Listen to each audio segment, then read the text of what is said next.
Now on the Locked On Celtics podcast, Derrick White wins the perfect award for him. And like I'm not going to continue gushing about Hugo Gonzalez. Locked On Celtics pod, home of the winners. Hey there, welcome back to the Locked On Celtics podcast right here in the Locked On Podcast Network, where it is your team every day. Your team is the Boston Celtics. I talk about them Monday through Friday. Bonus podcasts like this Friday when they play the Mavs. Maybe we should pay closer attention to that game. I don't know, but I'll have a bonus podcast afterwards either way. So make sure you're subscribed.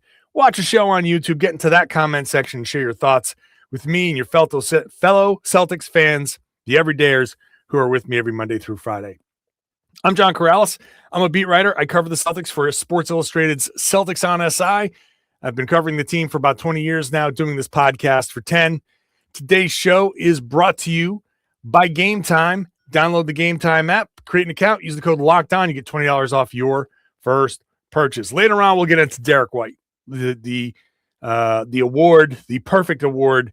I'll just say it. It's the Defensive Player of the Month, which is kind of perfect in a way for him. But I want to start with saying hi, Tom Westerholm.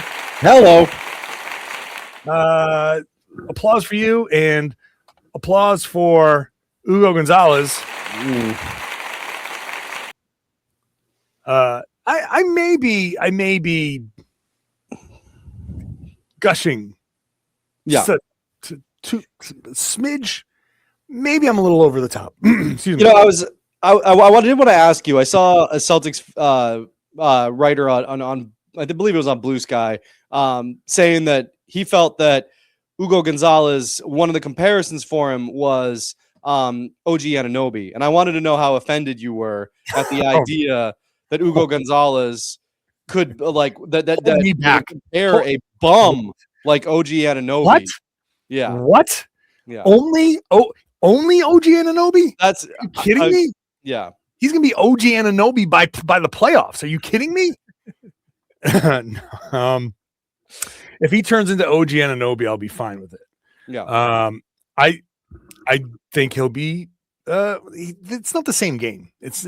I don't know, but I see the comps. I see the comps all over the place. I understand. I know that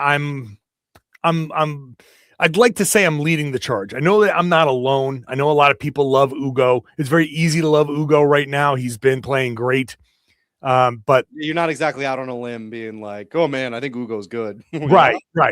That's not when I sit here and I talk about like, man, I see some things in Hugo. It's not that I'm just sitting here being like, no, he's good. It's what I think he's going to be. Right. Be, relative to this. Like, this is just the beginning, which is his rookie season. By nature, it is just the beginning of what I think. Some might say he's only 19. He is. He's 19 and 391 days at this point. So, which I don't know if Taylor Snow stole my joke on Twitter with because he had Jayson Tatum is 19 and 3,600 whatever something days, or we just had the same joke at the same time. I'll give him credit. I think we probably just had the same joke at the same time. But anyway, Hugo. There's one stretch in that game that I think highlights kind of where I am on Hugo, and I wrote about it on Celtics on SI. The reason why I'm so high on this kid, he comes down, he plays great defense, he blocks a shot. They come down the other end, he gets the ball in the right corner, does the rhythm dribble. Through some weird quirk, the rhythm dribble doesn't work, and he misses the shot. Big rhythm dribble guy here. So he misses the shot. Now, behind him is Jayson Tatum and Baylor Shireman, of course, they're best buddies. And they're like ready to like, rah, because you block a shot, you come down to get that corner three, he would have gone up 18. Doc would have certainly called a timeout. They would have been pushing him and shoving him, yelling at him and all that stuff. It would have been a great moment. So they're disappointed. He has like this brief second of disappointment, but he just gets right back. He makes another great defensive play to force a miss in the corner. Comes down, gets the pass from Peyton Pritchard, goes Pinoy step, finishes through contact and one. He doesn't celebrate. He's like, oh, he's still upset about the shot that he missed. He made two great defensive plays. He took a wide open corner three. So what? Sometimes they miss. No one shoots 100% on those. And besides me, but yeah.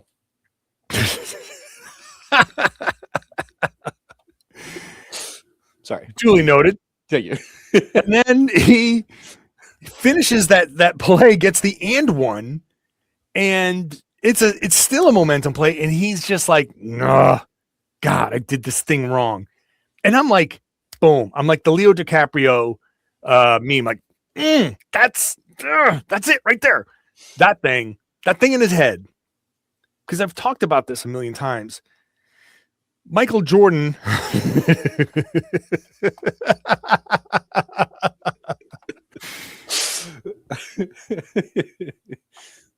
I'm going somewhere with this. Yeah, I know you are. I think everybody's very scared of where you're going with this. Yes. It sounds ridiculous as I'm saying it. Kareem Abdul-Jabbar. Michael Jordan was special because of his brain, more so than his physical talents, which were immense. But thousands, literally thousands of players have the measurable physical skills that Michael Jordan had in terms of height, weight, ability to jump, run fast, all that stuff. Mm-hmm.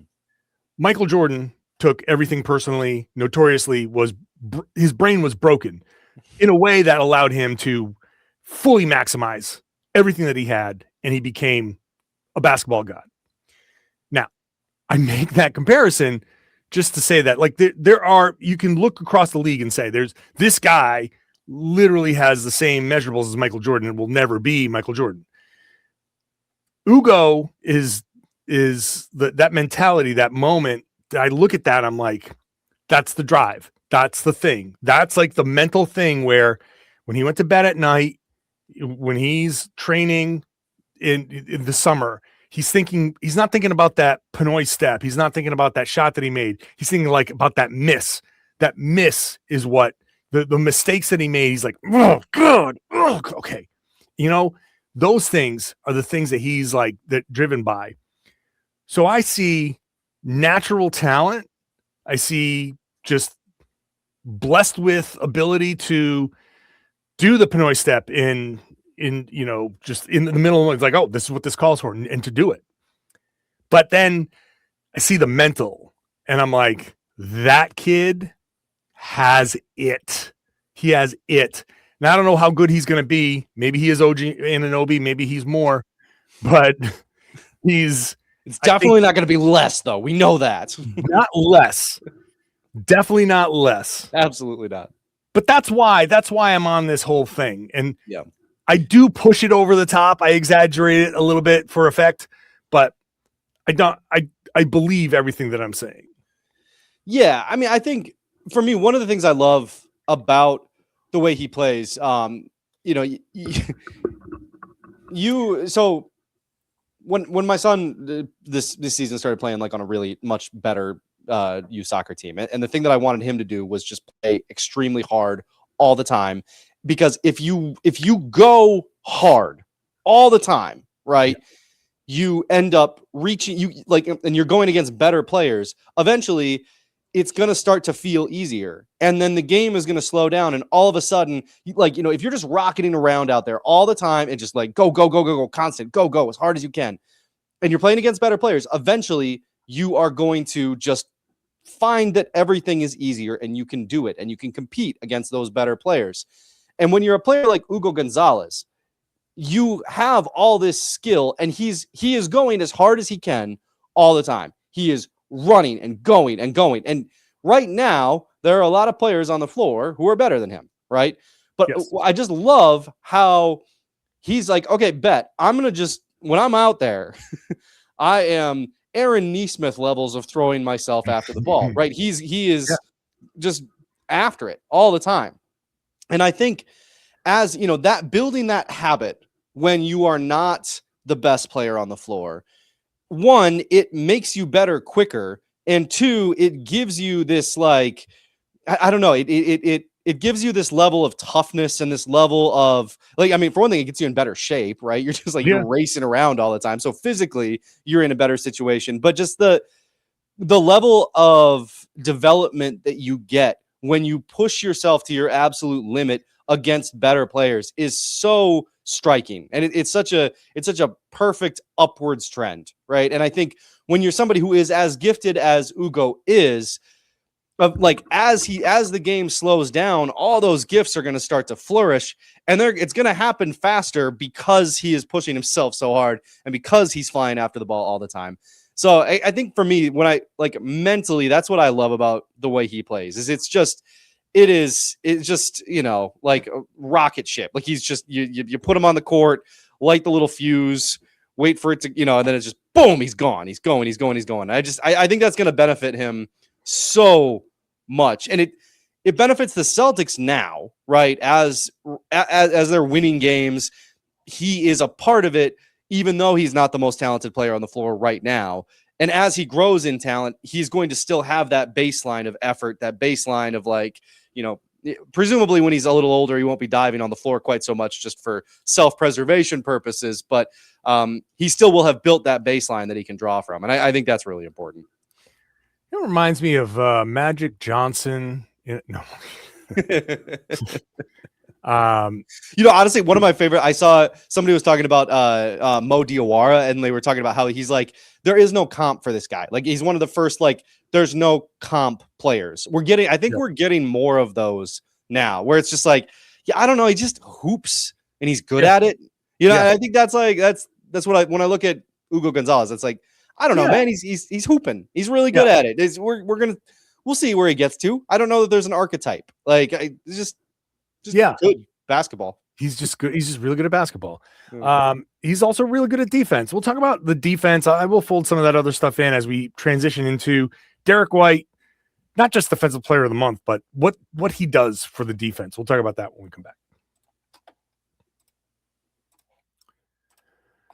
Today's show is brought to you by TurboTax. It's tax time for a lot of us. The old way of doing taxes is a lot. Trying to book an appointment that's not the most convenient, sitting in a waiting room with a stack of papers, emailing back and forth and wondering if they really got to your situation, if they really understand you. But this year, you're getting a major upgrade. Intuit TurboTax now has in-person locations nationwide. You can meet face-to-face with a real tax expert, and your documents get uploaded straight to your TurboTax app on the spot. And just like that, you're done. Your TurboTax expert works to get you every dollar you deserve while you get real-time notifications as you just go about your day. It's the relief of walking in and meeting a real person and walking out knowing your taxes are going to be handled right. Head to turbotax.com/local to find a store near you and book your appointment. Thank you for making Locked On Celtics your first listen every day. Would like to invite you to join the Everydayer Club. You're with me every Monday through Friday. Why not join the club and get ad-free audio, which is compatible with every major podcast app, and get onto our Discord server for in-game chats for Celtics and NBA games. Check it out, lockedonceltics.supercast.com. A whole lot more. Check it out at lockedonceltics.supercast.com. So, Hugo was given the assignment of Giannis Antetokounmpo, which was really fun to watch because very early on, Hugo was just like, it's like trying to box out a bear. It just was not, but he was trying. I don't know, do you ever watch Caddyshack? Mm-hmm. Yeah. Caddyshack, when the little kid is trying to get Rodney Dangerfield's bag and it's just like trying to like put that big giant bag on her back. It's like, oh, God. That was Hugo trying to like hold off Giannis. And Giannis would just like reach over the top and be like, I will take that rebound and then I will dunk on you. But as the game went on, he kind of slowly figured it out and got an offensive foul. By the way, he earned that offensive foul. He took a shot. I'm surprised he was able to get up because I would have had the wind knocked out of me for like half an hour at that point. But I was impressed. Like he just tenacious, right? Like, yeah, he made mistakes. Like none of anything that I say is to overlook the mistakes that he makes. He did. He was out of position a few times. He didn't help when he was supposed to a couple of times. Gets a little too focused, maybe a little too hard on himself, but he just kept at it with Giannis. And like you said, that level of play is what gets you in position to take that offensive foul and to try to hold him off so one of your teammates can get the rebound. And that's what I like about him, and that's why he is a major contributor to the Celtics defense. Yeah, again, right? It's like nobody expects you the first time you guard Giannis Antetokounmpo to be able to guard Giannis Antetokounmpo. That's not reasonable or expected of anybody on planet Earth. Like, but with Hugo, it's again, if you put in the effort, if you try really, really hard, and you're not scared of failing, you're not scared of getting whacked, you're not scared of Giannis Antetokounmpo, right? Like you're going to get beat by him, but if you're not scared of him, and if you keep going at him and keep just trying your butt off, things are going to work out for you. Like some good things are going to start to happen, and the harder you try right away, and the more you go at Giannis, the quicker that will happen. So yeah, I mean, again, to your point, as the game went on, you started to see a few more good things happening when Hugo would go up against Giannis. You saw him draw a foul. You saw him start to have a little bit better anticipation. You saw him just bother Giannis a little bit more because he started to figure it out just a little bit. And that just comes from, I think that just comes from, we've talked before, just like, I hate the label try hard as a pejorative, right? It's a good thing. If you're a try hard, if you're trying hard, like, no, dude, like that's great. Be a try hard. Be a try hard. Try as hard as you try hard in life all the time. Things will everything will work out so much better for you if you try as hard as you can. And that's how Hugo plays. I think, that's it. Yeah. And like the ability to figure things out in real time like that keeps him on the floor, keeps him getting these opportunities. And why he's on the floor with Derrick White and in these spots, his defense is his instincts are really, really good. Again, he makes mistakes, but the instincts are there. And you pair him with somebody like Derrick White, who just won the Defensive Player of the Month, the Eastern Conference Defensive Player of the Month. The Western Conference was Wemby. You put him next to Derrick White, elite defender. Not only is he enhancing and allowing Derrick White to be an even better defender, he's learning. Think about him being on the floor, learning in real time from Derrick. Derrick turns around and is like, no, we're here. We're doing this. We're sitting on the bench next to him and being like, what did I do wrong? You need to do this. Who better to learn from than Derrick freaking White, who is having an elite defensive season like this. I am shocked at how good this Celtics defense is. Ugo's a part of it. Baylor Shireman is a part of it. He sure is. These guys rebounding has helped it. Like the defense and across the board, led by Derrick White, Neemias Queta has been incredible. Ugo's been a part of that, and it's. I can't believe that they in February 105.5 defensive rating, number 1 in the league. Yeah, it's great. It's wild, man. I mean, on Derrick, there was a play yesterday where I hadn't been watching the shot clock as the play was happening, and Derrick, it was in the second half. I can't remember exactly when. But a Bucks player was like, apparently the shot clock was winding down, and I saw Derrick leave his defensive assignment, and I was like, and Derrick was off the ball. I saw him leave his defensive assignment, and I'm like, what is he doing? Like, he didn't really have a path for the steal. And then and I saw the Bucks player kind of running away from him, and Derrick just kind of like running up behind him, and and you could see the Bucks player start to get agitated, and then he just hucked up a bad shot as the shot clock's expiring. And it was just that little level of attention to detail that Derrick has, where he knows the shot clock, he knows that Bucks player at about 5 seconds no longer has enough time to pass it to his guy. So he's like, I'm just going to go speed this guy up a little bit. And the guy does get sped up, does get agitated, does have to hoist up a tough shot because it's just nothing about him felt comfortable, right? The dribble didn't feel comfortable. The move didn't feel comfortable. The shot didn't feel comfortable. And Derrick White, again, it's like he gets blocks and steals, but inherently blocks and steals, if you have a really great game, you have 3-4 stocks, right? Between the two. That's a great defensive game. And you get those by making, 20, 25 of those little plays that Derrick did there. And those all have an impact too. And it's hard to, there's not really a great way to quantify Derrick White ran behind the guy and made him dribble faster and shoot worse. Like there's not a good stat for that, but that is Derrick White. He does that kind of stuff all the time. And that kind of instinct is what I think leads to him being one of the best stocks players, at least at his position in the NBA. He's absurd, man. He's a lot of fun to watch. He is absurd. I like that word. The play that I loved was it was like an out of bounds play. The Celtics had an out of bounds play. It was like a turnover.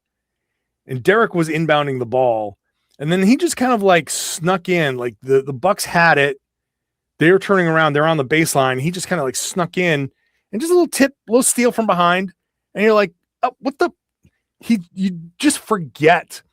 You forget that he's on the floor. Like he's like, oh, he's way over there. I don't have to worry about him. I'm just going to turn and dribble and go this way, and then all of a sudden Derrick White's like behind you. You're like, what just happened to me? How did I miss this guy? He's everywhere. We'll continue this when we come back because it's more Derrick White gushing. We'll give him some gushing praise as well. But why not? The Celtics are. Oh, and I want to get your opinion on the 40-20 stuff when we come back. Yeah. Today's show is brought to you by Game Time.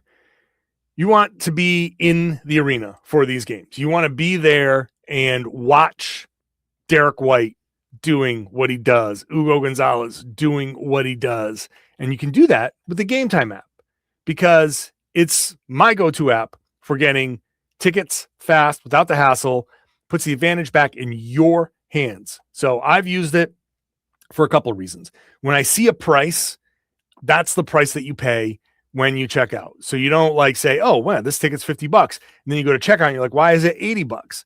No, what you see is what you pay. And sometimes I'm in a different city. I want to see, what am I seeing in this arena from this section? I don't know the section numbers. And it shows me the view from the seat. Very easy. If you like the view from a certain section, you can do a zone deal where you pick the section, they'll pick the seats, and you save a few bucks that way as well. It's great for last minute tickets. It's quick, intuitive, and stress-free. So take the guesswork out of buying tickets, NBA tickets, or whatever with Game Time. Download the Game Time app, create an account, use the code Locked On for $20 off your first purchase. That's Locked On, LOCKED, Locked On for $20 off. Download the Game Time app today, or if you're going to use the web, remember, it's gametime.co, gametime.co. Thanks for making a Locked On Celtics your first listen every day. Would love to have you at Locked On NBA and Locked On NBA Game Night. It's two podcasts on the same feed. Game Night, 7 days a week, covering every game in the league.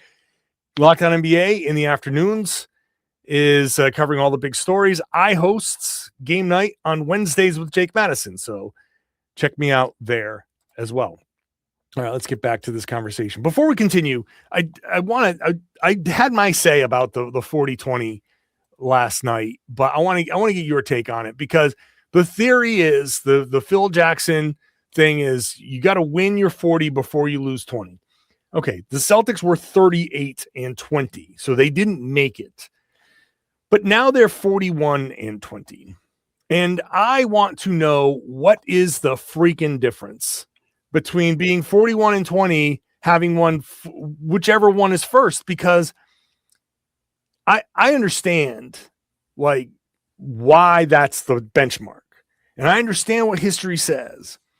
But if the Celtics had gone 40 and 18, and then gone 1 and 3 or 1 and 2 in their next 3. How is that better than going 38 and 20 and winning 3 in a row? How does that make the Celtics more of a contender? They're at 41 and 20. They are in that exact range. They just got to it just a sliver. It's not like they won 12 in a row and it's like, wow, this is kind of a little bit of an aberration. They just, whatever, they got hot. It's right there within the flow. So I don't know. What's your take on this? Yeah, we kind of hinted at this last time too. I think that the Celtics are actually like I think obviously there are a few exceptions, and not a few. There are few exceptions to the 40-20 rule in NBA history, right? And I think that the Celtics, considering them one of the exceptions, makes a lot of sense for a few reasons. One, they started the year 0-3, right? And there was a huge adjustment period.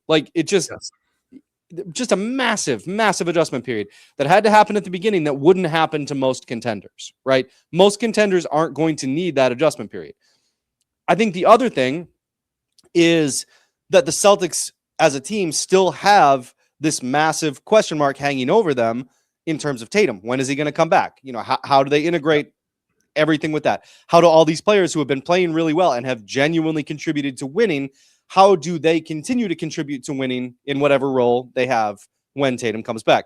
To the point of all the people who get mad at you on Twitter, I am not saying that Jayson Tatum will not be helpful. I think he will be very helpful. I just want to know how the Celtics will continue to get winning contributions out of guys who have made winning contributions so far. I guess what I'm trying to say is I think that the 40-20 thing with the Celtics, them not making it, is really appropriate for this season, especially them then getting to 41 and 20, because I think that they are right on the cusp of contention. And as they swing into the last few games have been games that I have gone, you know what? I actually think this team is a contender. I don't know. I think they kind of are. I don't see how you can argue against it. So I actually think them going 38 and 20 and being almost a contender and then rattling off this little streak to get to the point where you could make the case that they were a 40-20 team, that to me feels almost like proof of 40-20. That makes it more valid to me somehow. Yeah, I think they are a 40-20 team, whatever. And I think that they're a contender. And they went a little bit roundabout to get there, but I don't know. I think they're there. So that's all fair. That's all good stuff. Yeah. Okay. All right, let's get back to Derrick White. Okay. So I called up the cleaning the glass on off, defensive number. So Derrick White on the court, the Celtics defense is holding opponents to 11.8 points fewer. Wait. So we are allowed to use on off? Because I was under the impression that with Jaylen Brown, I didn't know if we were allowed to use on off or what the. I'm gonna use the on-off defensive numbers for Derrick White. Okay. Mainly because they support my point in all of correct. They don't always tell you everything, but it just I think there's the two interesting stats with Derrick. This one, which is the Rudy Gobert is number 1 in the Timberwolves give up 12.8 points per game per 100 possessions fewer when Rudy's on the floor. And then second in the NBA is Derrick White, 11.8 fewer. And then third is Victor Wembanyama, 10.6. So just saying that Derrick White is an elite defensive presence on the floor. By the way, so let's just run down the list. Dylan Cardwell from the Sacramento Kings is 4th. Jalen Suggs is 5th from Orlando. And then Neemias Queta and Hugo Gonzalez, both at 9.2 points per 100 possessions better. So 3 Celtics on this list. That's why the Celtics defense is so good, because they're getting not just Derrick, who's awesome, but Nimi and Hugo are both really, really good too. And the other stat is the plus minus stat. Real quick, can I just interject on that stat before we move off? And I just want to also say that, like, the other reason the Celtics are good and are this good on defense is because that center spot that we all summer were just like, oh man, nope. That center spot is just a guy playing out of his mind and is the number 6 on-off guy in the NBA on the defensive end. If you said that before the season, automatically we would have been like, oh no, that's a 48-49 win team before you even consider how well Baylor Shireman has played, how well Jaylen Brown has played. If you just said that, automatically we would it would have canceled out any lottery talk. It would have canceled out any question about like a 500 team. That in itself would have explained all that. Anyway. Yeah. If someone from the past got into the DeLorean and came back and was like, listen, and the first thing they did was they went to cleaningtheglass.com. Yeah. And they were like, look, all I can give you is this graphic. And it's like, oh, damn, it's like Neemias Queta minus, like they're 9 points better per 100, like with Nemi on the floor. Really? He's that good? Oh, yeah. Like, and what I say over.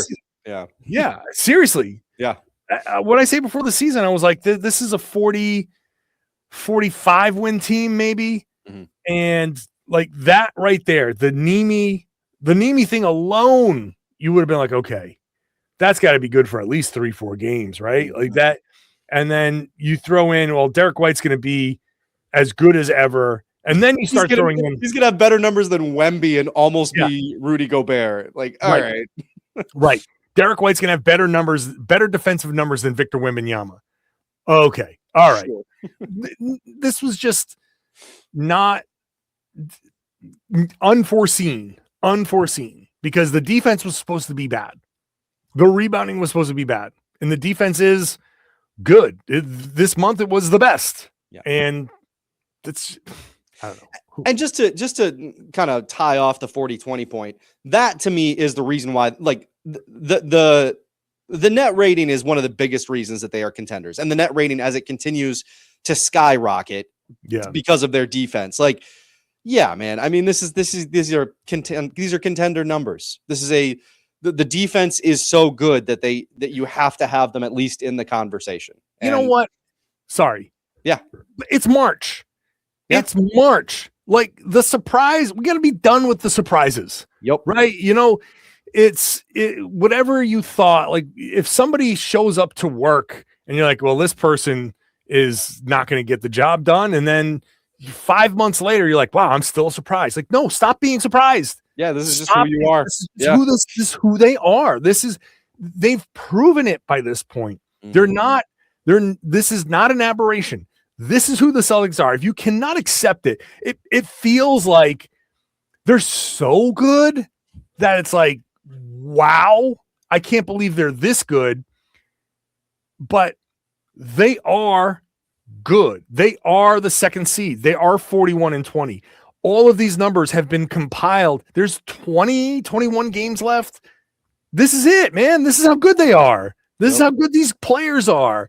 This is the rest of the season is the small sample size now. We've got the big sample size. Yeah. Right. So at this point, very little can happen over the next 21 games unless, I mean, think about how bad it has to go for the numbers to change meaningfully at this point. Considering the evidence that we have, Joe Mazzulla's coaching, the effort from these guys, all of that stuff. Even if you throw Jayson Tatum in there on Friday, who he's still out on Wednesday against Charlotte, so maybe Dallas. But even if he comes back and it's like, oh, little bump in the road, right? Like, it's not going to derail everything. So they're good. Derrick White is elite at this. I'll throw the other stat here before we wrap up. He is plus 496 on the season. He's a plus, his overall full season plus minus is plus 496. Shai Gilgeous-Alexander is above him at plus 579. That's it. Everyone else is behind Derrick White. Everyone else, Nikola Jokic, Wembanyama, everybody, every other MVP candidate is behind Derrick White. Only SGA is ahead of him in overall plus minus. What I'm hearing is that the Celtics are pushing the wrong MVP candidate. Yeah, right. Yeah. And this is Derrick White, who's shooting 39% and averaging 17 points a game. And he is number 2 in plus minus. Right? Yeah, I got nothing. That's right. That is wild. We're supposed to be professional talkers. And seriously, the past couple of days I've just been like, yeah, man, I don't know, man. These guys are good. This is the level of analysis I can muster with these guys. Yeah, that's really good. This is really good. Derrick White is amazing. So when I say Hugo Gonzalez can be the next Derrick White, that's how much I think of Hugo Gonzalez. That's how I. Yeah. And Hugo is up there, right? Because Hugo's in there. Yeah, he's there now. He's right there in the same, stratosphere defensively. Yep. So, okay. Well, all right. Up next, Celtics, Charlotte. Still no Tatum, but everyone else is off the injury report. So basically full boat against the Charlotte Hornets, which should be fun. All right. So that's going to be the next full podcast. What am I teasing there? We'll see. All right. Tom, thank you very much. Appreciate you, man. I appreciate Tom Westerholm, and I appreciate you, the listener, who's with me every Monday through Friday. Bonus podcasts when they play on weekends like Friday against the Dallas Mavericks. Is it going to be Jayson Tatum return? I don't know. Maybe not. Bonus podcasts sometimes throughout the week. Wink, wink. Bonus podcasts coming up throughout the week. So make sure you are locked in and subscribe. Make sure you are in the comment section. Share your thoughts and then share the podcast. Tell everybody they should be listening to and watching the Locked On Celtics podcast here on the Locked On Podcast Network. It is your team every day.